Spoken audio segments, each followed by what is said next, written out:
Guys and welcome back to my another vlog. अभी नहा के आया हूँ, खाना वगैरह खा के जाएंगे।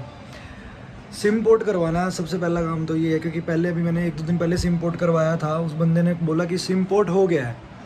अब वो तब तक ना तो मेरे पास कोई पोर्टिंग की रिक्वेस्ट आई है, जो मैसेज वगैरह आता है कि रिक्वेस्ट रिसीव हो चुकी है, एंड मैंने स्टेटस वगैरह जो मैसेज के थ्रू भेज के चेक करते हैं वो भी मैंने कोई करा है, भेजे है मैंने, उसमें कोई आ ही नहीं रहा। उसमें मैं बताता हूँ उसमें क्या शो हो रहा है। एक मिनट। इस मैसेज में शो हो रहा है कि आपका जो पोर्ट रिक्वेस्ट है वो रिजेक्ट हो चुकी है due to wrong porting code. अब वो तो मैं जाके उससे पूछूंगा, भाई 2-3 दिन हो गए, पहली बात तो तूने उस टाइम पे किया ही नहीं। उस टाइम इन्होंने क्या किया था, रिचार्ज करके क्या होता है कि जो पोर्ट कोड होता है वो डालते हैं और उसके बाद पोर्टिंग रिक्वेस्ट जो होती है वो रिसीव होती है, चाहे आप जियो से एयरटेल में जाओ या एयरटेल से जियो में जाओ। तो लेकिन वो मेरे पास मैसेज आया ही नहीं था उस टाइम भी। वो कह रहे कि हम सर हम बाद में कर देंगे, हो जाएगा, अभी आज नहीं कर सकते, 12 बजे के बाद करेंगे, क्योंकि हमारे इनके कोई टारगेट वगैरह होता होगा, जो ये बैठे रहते हैं ना छतरी लेके, इनका कोई टारगेट वगैरह होता होगा। उन्होंने बोला कि हम बाद में करेंगे। मैंने कहा चलो ठीक है। 2 सैटरडे को करवाया था, आज वेडनेसडे है, अभी तक कोई भी पोर्ट होने का मेरे पास मैसेज नहीं आया। तो मैं वही जाके पूछूँगा कि भाई इंसानों को भी ज़रूरत भी होती है, सिम अगर पोर्ट करवा रहे हैं इसका मतलब ये थोड़ी है कि भाई तुम अपने हिसाब से जब पोर्ट करोगे। बंदे को कभी बाहर जाना पड़ता है, नेट की ज़रूरत पड़ जाती है। अगर मैं कहीं बाहर जा रहा हूँ जहाँ मुझे ज़रूरत हो और एकदम से अगर बंद हो जाए सिग्नल वगैरह आने, और मैं सारा टाइम ऐसा तो है नहीं कि दूसरा सिम लेके चलूँगा, ये चीज़ मैं उनसे जाके कन्फर्म ज़रूर करूँगा।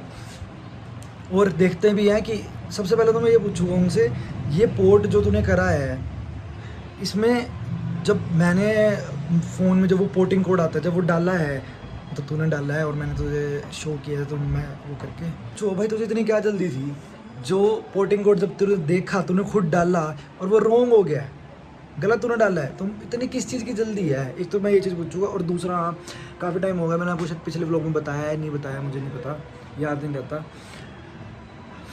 तीनों के तीनों व्हीकल्स हैं जो उनको वॉशिंग करवानी है, बहुत ज़्यादा मिट्टी, और कल तूफ़ान आया दोबारा रात को, तो उसमें भी तो बाल है ना, शैम्पू करने के बाद सेट ही नहीं होते कभी भी, तो उसकी वॉशिंग करवानी है और आज करवानी। और हाँ, बाइक की सर्विस भी करवानी है, मैंने आपको बताया होगा।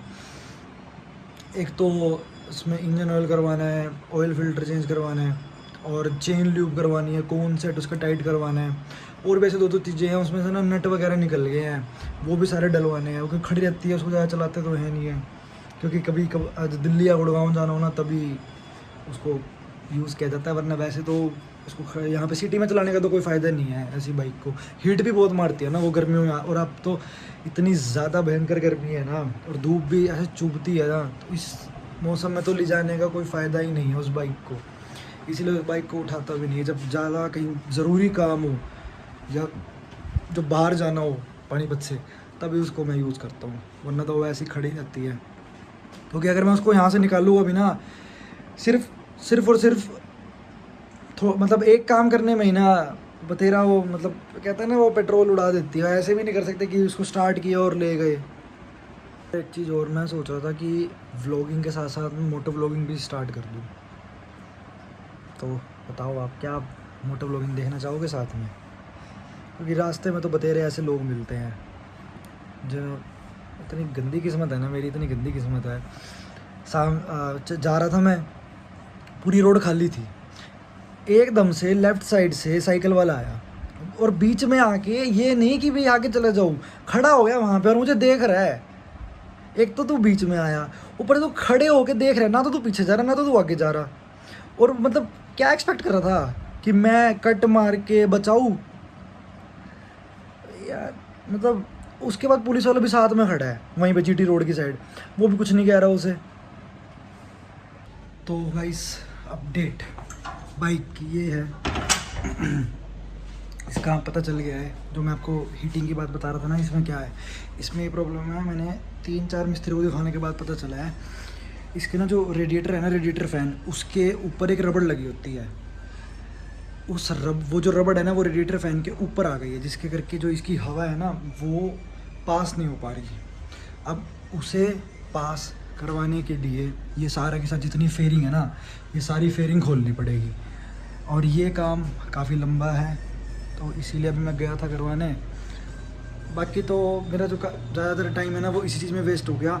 मिस्त्री को पता ही नहीं चल रहा, मिस्त्री क्या पता है क्या, यहाँ के ना मैकेनिक्स मिस्त्री कुछ मर्जी कह लो आप, क्या है मतलब उनको एक्सपीरियंस है या नहीं है, या ऐसी दुकान खोल ली है। एक बंदा कह रहा है आप इसकी वॉशिंग करा लो, रेडिएटर है ना उसके अंदर मिट्टी है। दूसरा एक बंदा कह रहा है कि ये तो जी गर्मी है, गर्मी में ये होता है। तीसरा कह रहा है कि आप इसका ना कूलेंट चेंज करवा लो। कूलेंट दिखवाया भी, कूलेंट पूरा का पूरा है, और ऐसा भी नहीं कि कूलेंट की एक्सपायरी हो गई है या कूलेंट पानी बन गया है, सब कुछ सही था, फिर भी ऐसे हो रहा है। फिर एक ढंग का मिस्त्री मिला, उसको दिखाया, उसको समझ आया भी नहीं भी आया। वो कह रहा है कि आप एक काम करना कल आना। फिर मैंने उसको बोला, मैंने कहा आजू बाजू साइड वगैरह, उसने ना टॉर्च मार के इस साइड, उसने टॉर्च मारी इस साइड, तो यहाँ ना इधर नीचे वो होता है रेडिएटर फैन, वो शो होता है, लेकिन इसमें शो नहीं हो रहा। वो रबड़ है कोई, जो उसने बताया रबड़ ना ऐसे होती है, वो रबड़ ऐसे हुई हुई है, मतलब गिरी हुई है रेडिएटर फैन पे, जिसके करके इसकी जो हीट है वो पास नहीं हो रही, और वो हीट वहीं ट्रैप हो रही है, जिसके करके ये ज़्यादा हीट मार रही है। इसके करके इसने एवरेज भी कम कर दिया, पिकअप भी ये कम उठा रही है। अब ये कल जाएगी और ये जो ये सारा टप है इसका ये खुलेगा, ये वाला ये खुलेगा, और उसके बाद ये सब सेट होगा। और सिम की अपडेट जो पोर्ट वाला था वो मैं गया, मैंने उसको पूछा, मैंने कहा भाई मैंने पोर्ट करवाने के लिए तेरे को बोला था, तूने पोर्ट किया? वो कह रहा भैया मैंने ना कर दिया है, पीछे से ना रिक्वेस्ट है ना जो वो आपकी एक्सेप्ट नहीं हुई, रॉन्ग पोर्टिंग कोड। मैंने कहा रॉन्ग पोर्टिंग कोड मैं थोड़ी डाल रहा हूँ, तू डालेगा ना, मेरे गलती थोड़ी है। कह रहा है भैया मैं दोबारा करता हूँ, उसने डाल दिया, अब आ तो गया मैसेज पोर्टिंग कोड का। अब देखो कितना टाइम लगाएगा पोर्ट करने में। वो मैंने ना यामा के सर्विस सेंटर से फ्यूल इंजेक्शन होते हैं ना, इसके अंदर फ्यूल इंजेक्टर की ना एक जो ओरिंग होती है वो कट की हल्की सी, अभी तो वो चिपकू के हमने कर दिया जुगाड़। बट ऑर्डर करे हुए को 2 महीने हो गए, 2 महीने से बल्कि ऊपर ही हो गए होंगे। 20-30 रुपये की चीज़ है, अभी तक वो नहीं आ पाई। पीछे की एक टेल टाइडी, जो आपको पता है R15 की जो पीछे की टेल टाइडी होती है वो काफ़ी डेलिकेट होती है, वो अब 2-3 जगह से क्रैक हो चुकी है। वो मैंने उसको भी मंगवाए हुए 1.5 महीना हो चुका है। इनके पास जाओ, इनके पास ये था कि सर जी नहीं आया, सर जी नहीं आया, आज नहीं सर, सर आएगा बता देंगे, आप नंबर दे दो। इतना चक्कर काट चुका हूँ मैं, पता नहीं कैसी सर्विस दे रहा है यामाहा, पानीपत में ही दे रहा है या दिल्ली में भी ऐसा, क्योंकि मैंने दिल्ली में भी पूछा है, सारे के सारे ये बोलेंगे सर 15-20 दिन लगेंगे, ऑर्डर करके मंगानी पड़ेगी।